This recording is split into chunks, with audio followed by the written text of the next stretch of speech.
Are we entering a rough stretch for stocks? What history tells us about the next couple of months in this week's Fastest 4 Minutes in Finance.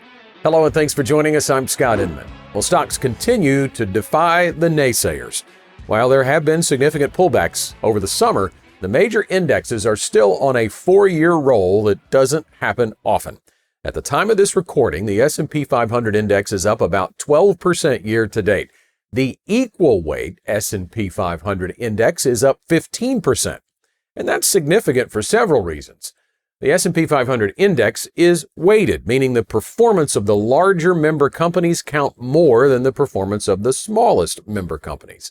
But the equal weight index, as the name implies, gives each company in the index an equal share of performance. So when the equal weight index outperforms the standard index, it's an indicator of broader market growth. But that all may come to a screeching halt over the next few weeks. And if it does, it can likely be blamed on the midterm election. Take a look at these charts from a Yahoo Finance article. The first one shows that August 18th is historically the peak for the S&P 500 equal weighted index during midterm election years, going all the way back to 1990.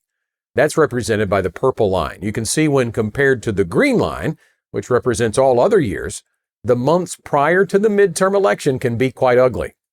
The white line is this year, and it remains to be seen if 2026 bucks the historical trend.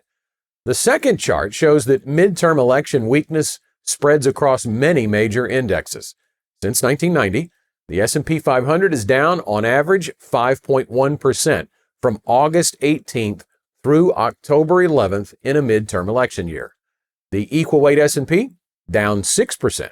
The Nasdaq down almost 7%, and the Russell 2000 you can see has dropped nearly 8%. In all other years, that same stretch has yielded positive returns on average. So if it happens again this year, we should not panic. Let's go back to that first chart. Take a look at the purple line again. While the index has dropped in the months leading up to the midterm election, it shoots back up once the results are in. We did a Fastest 4 video a few weeks ago that showed the S&P 500 index has been positive 12 months after the midterms, 18 out of the past 18 times. The market doesn't like uncertainty.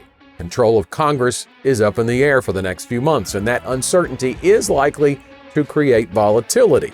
But the market always eventually returns to fundamentals, and the fundamentals of corporate earnings is strong.